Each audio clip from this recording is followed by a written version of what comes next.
What's your name, sir? In this video, I'm going to reveal to you everything the police did wrong. This is part 2, so if you didn't watch part 1, go back and watch that full uninterrupted video first, and then come back to this video so you have some background information. I've linked to it down in the description box below. Hello, this is Jason Matthews. I'm a retired law enforcement officer, and if you support the police, click the like button. And if you do not support the police, click the dislike button. It's anonymous, and I'm just curious of where you stand. Let your voice be heard. Okay, let's go ahead and get started from the very beginning. What's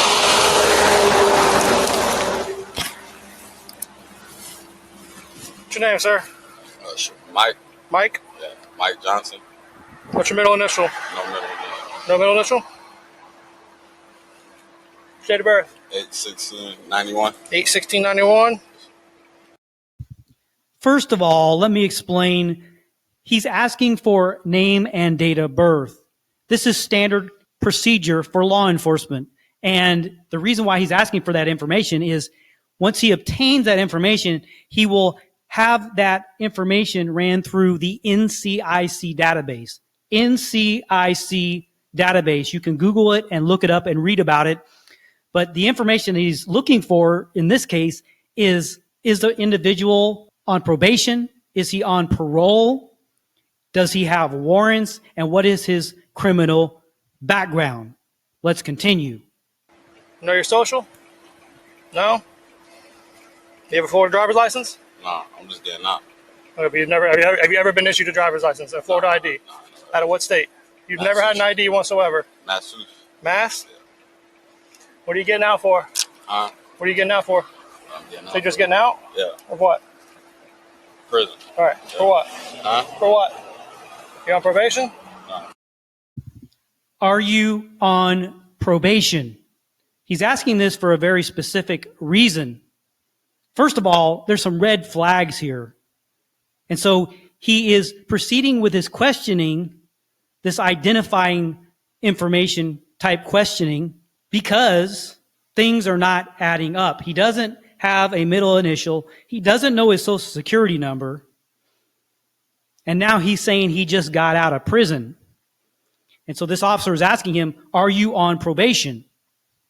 He's asking that because in many jurisdictions, all the ones that I worked in, if someone is on probation or parole, an officer can search them without probable cause, without reasonable suspicion.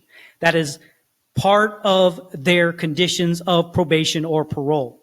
Now, I looked this up in Florida, and it's not clear. It seems as if the case law has not been decided, so it's a gray area. But what complicates the matter is if you listen closely, he says he's from Massachusetts.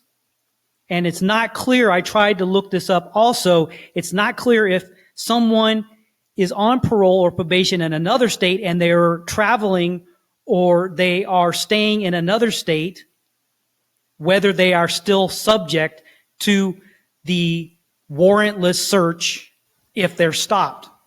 Let's continue. I'm going to find out one way or another. I'm just trying to give you the opportunity to tell me. What were you in for? Robbery. Robbery? How long did you do? 4 years. 4 years? We're out here or up there? Up there? Right now, a lot of red flags should be going off in this officer's mind. For the reasons I already told you, but also he's admitting outright that he just got out of prison. He spent 4 years in prison for robbery. And this is where this is all about to go south. Let's continue. This is where the mistake happened. Major mistake that could have prevented everything that's about to happen. The officer walked away from that vehicle. Now, if you watched part 1 and the original video and read down in the description box of the original video, it says, as they were stopping the vehicle, the passenger was observed throwing something out of the passenger window. And in Florida, you cannot litter on a public highway. So this officer, once he got all that information and the red flags were going off in his mind, he should have immediately had this individual exit the vehicle based on probable cause. And that probable cause is he observed the individual littering. And he could take that individual out of the vehicle, put him in handcuffs, and then ran all of his information. Once he had him in handcuffs, then he can find out if he in fact is on probation, if he has any warrants, and what his exact criminal history is. And then if he wants to release him from handcuffs and issue a citation instead of an arrest, he can do that. He can release him from the handcuffs if everything's fine and everything checks out, and then he can give him a ticket for littering. So everything that is about to happen could have been prevented. Let's continue.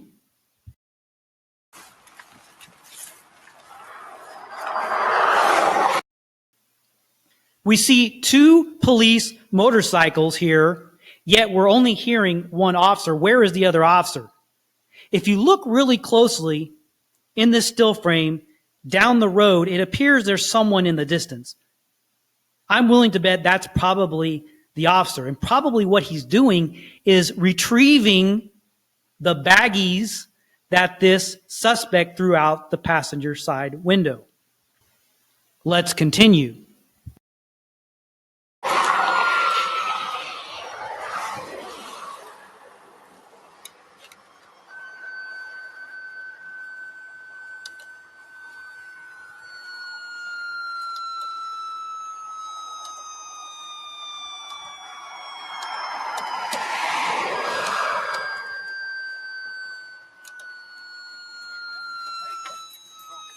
What are you doing? Flag advising he's got a signal 0. He's taking off.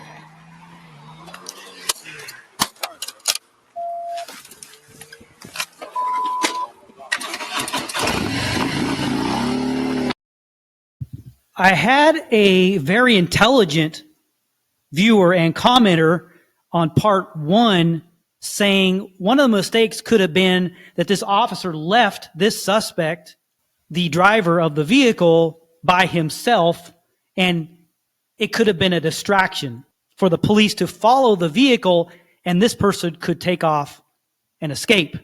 That's very good thinking, and I really appreciate that insightful comment. But in this case, I believe that that other officer is present and can take care of this individual. Now, if there was only this one officer present, that would be a consideration to make for sure. That would have to be a very critical decision for the officer to either take off after the vehicle or stay with this individual and then call in to his dispatch so other officers can pursue the vehicle. Let's continue.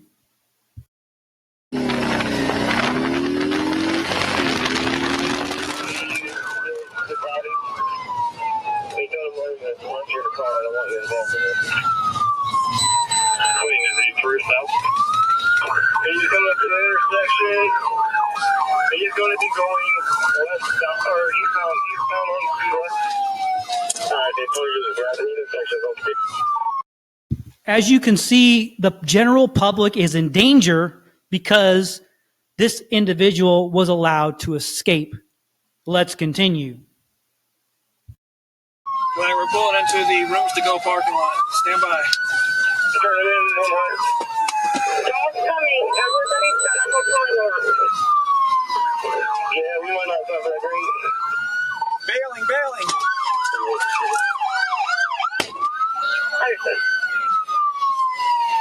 Here's our signal 0.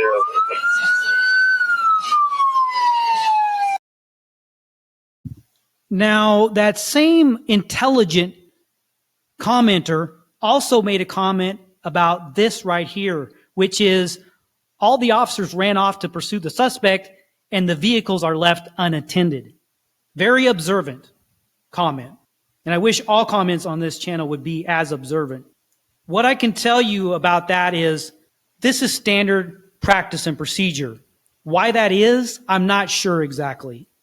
But it is common practice for police to leave their vehicles to pursue a suspect and they're unlocked. The reason why they're generally left unlocked is because sometimes that vehicle is the only cover and concealment the officer potentially has. So if the officer is getting shot at, he can retreat to the vehicle, get behind the door frame, and that engine possibly could absorb the bullets coming down range at the officer. You don't want to be fumbling for your keys and drop them or not find them if you're trying to unlock a vehicle and you're getting shot at. Also, if the officer needs to get into that vehicle quickly and release the rifle or the shotgun, which is locked away in that vehicle, they also don't want to be fumbling for the keys. I know there are some models that are specially built to be unlocked in certain circumstances, but I'm going to say, in my experience, the vast majority of jurisdictions do not have those because of funding. So there's a calculated risk here because you've probably heard in the news where police vehicles have been stolen, and that is possible. However, it is considered an acceptable risk because the chance of that happening is very slim. Does it happen? Yes, it does, but it's not very common. And if someone steals that vehicle, the weapons are locked away. Let's continue.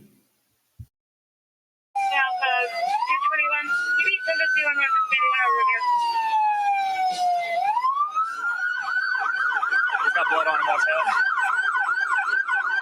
Roll over on your side, man. He's got pros with that.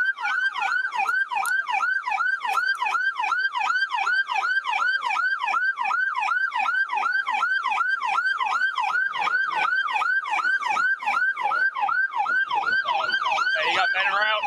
You got med en route? I can't. Med? Yeah.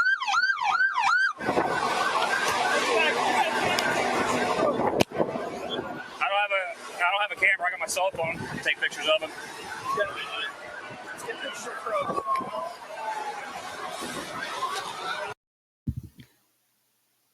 The individual was tased, and officers are asking if another officer has a cell phone to take pictures. And the reason for that is documentation. And what will normally happen, as I mentioned in prior videos, is an ambulance will be called to the scene to check on the individual and to have the probes of the taser barbs removed from his skin. Now, in some jurisdictions, officers are allowed to do that, but in other jurisdictions, medical personnel must do that. Let's continue.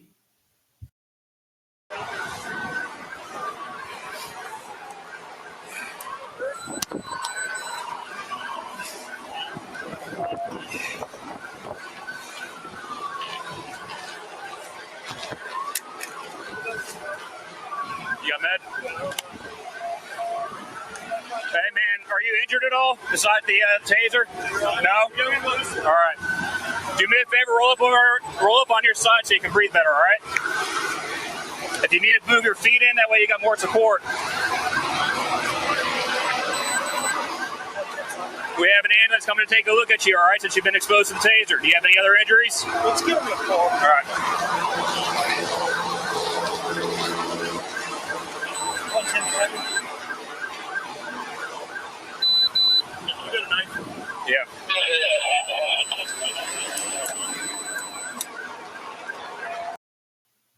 That officer just asked for a knife, and then he took it and cut away the wires.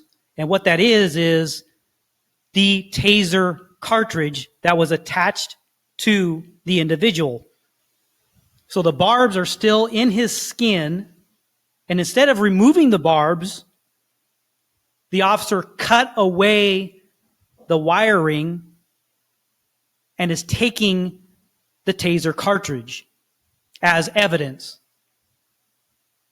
And I believe, it's hard to tell, but I was a taser instructor, and it appears to be an X2 taser. That's how X2 cartridges look. Let's continue.